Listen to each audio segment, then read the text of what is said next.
हम अपने टाइम का ज़्यादातर हिस्सा या तो पास्ट पर रिग्रेट करने के लिए खर्च कर देते हैं या फिर फ्यूचर की चिंता के लिए।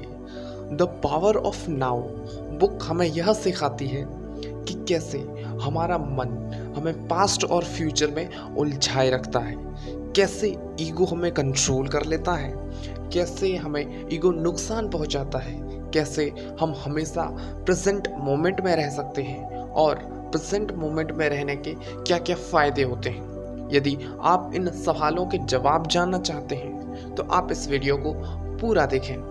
तो चलिए दोस्तों शुरू करते हैं। हम हमेशा पास्ट फ्यूचर में अपने ध्यान को केंद्रित किए हुए रहते हैं, जिसका असर यह होता है कि हम हमेशा दुखी रहते हैं, या तो पास्ट के रिग्रेट के कारण या फ्यूचर के प्लान्स और चिंता के कारण।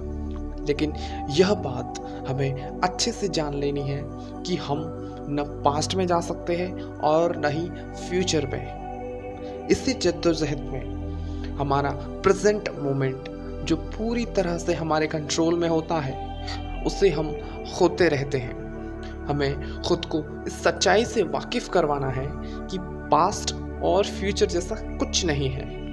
ये दोनों ही प्रेजेंट मोमेंट की एक चेन होती हैं, क्योंकि पास्ट भी एक समय प्रेजेंट था और उन्हीं प्रेजेंट मोमेंट से मिलकर बना है, और वैसे ही फ्यूचर भी है जो अब तक आया नहीं है। यह बात आपके ज़्यादातर दुखों और बेवजहों की चिंताओं को कम करती है। दुख की एक बड़ी वजह होती है ईगो, जो बहुत ही हिडन फॉर्म में हमें और हमारे माइंड को कंट्रोल करता है।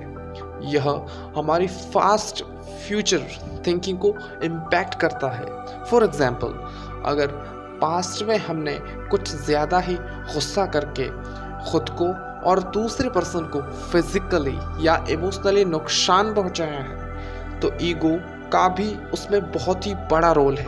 और यही ईगो हमें प्रेजेंट में भी पास्ट को याद दिलाने पर मजबूर करता है। यदि आप खुद को छोटी सी बातों पर या टॉपिक पर भी बहुत ही ज़्यादा रिएक्ट करते पाते हैं या गुस्सा करते पाते हैं, तो इसका एकमात्र कारण ईगो है। ईगो हमेशा हमारी बॉडी का सबसे इम्पोर्टेंट हिस्सा बनना चाहता है, इसलिए वो हमारे अच्छे के खिलाफ जाकर हमसे वो करवाता है जो हमारे दुखों का कारण बन जाता है। इसका एक ही सॉल्यूशन है हमेशा प्रेजेंट मोमेंट में रहना, क्योंकि इससे हम खुद को पास्ट में ले जाकर जज नहीं कर पाएंगे और इससे ईगो खुद ही कमज़ोर हो जाता है। दोस्तों, अब सवाल यह है कि हम खुद को प्रेजेंट मोमेंट में कैसे रख सकते हैं, खुद को माइंड से अलग करके। हाँ दोस्तों, खुद को माइंड से अलग करके, यानी अपना पूरा फोकस यानी ध्यान माइंड से हटा करके बॉडी में लगाने से। जब आप अपना पूरा ध्यान बॉडी पर लगाते हैं तो माइंड थॉटलेस हो जाता है। फॉर एग्जाम्पल, आप अभी अपना ध्यान दाहिने पाँव के अंगूठे पर पूरी तरह से फोकस किए हैं और अब आप देखेंगे खुद का माइंड को ऑब्जर्व करके, तो माइंड अभी पूरी तरह से थॉटलेस है। ऐसे ही जब बॉडी पर फोकस करेंगे तो आप हमेशा प्रेजेंट में रहेंगे। आप अब पूरी तरह से प्रेजेंट मोमेंट में हैं, तो आप खुद से यह सवाल पूछ सकते हैं कि मेरा अगला थॉट क्या होगा। इससे आपके माइंड की थिंकिंग में पॉज आता है, जो आपकी प्रैक्टिस के साथ बढ़ता ही जाता है।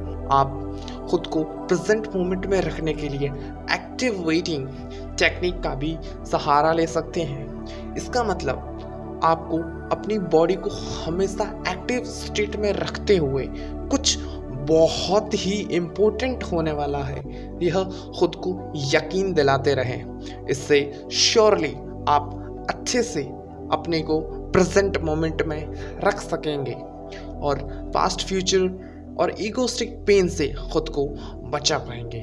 लेकिन हाँ दोस्तों, हमेशा प्रेजेंट मोमेंट में रहकर जैसा है वैसा ही चलने दो, ये भी नहीं होना चाहिए। और ना ही हमेशा अपने दुख दर्द को दबा देना चाहिए।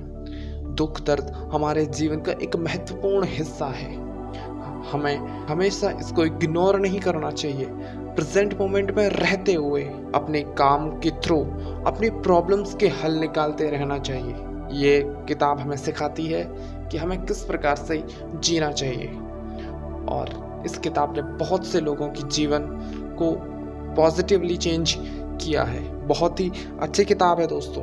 अगर आप इस बुक को खरीदना चाहते हैं तो इसकी लिंक मैं डिस्क्रिप्शन बॉक्स में दे दूंगा। Thanks for watching, be unstoppable and signing off.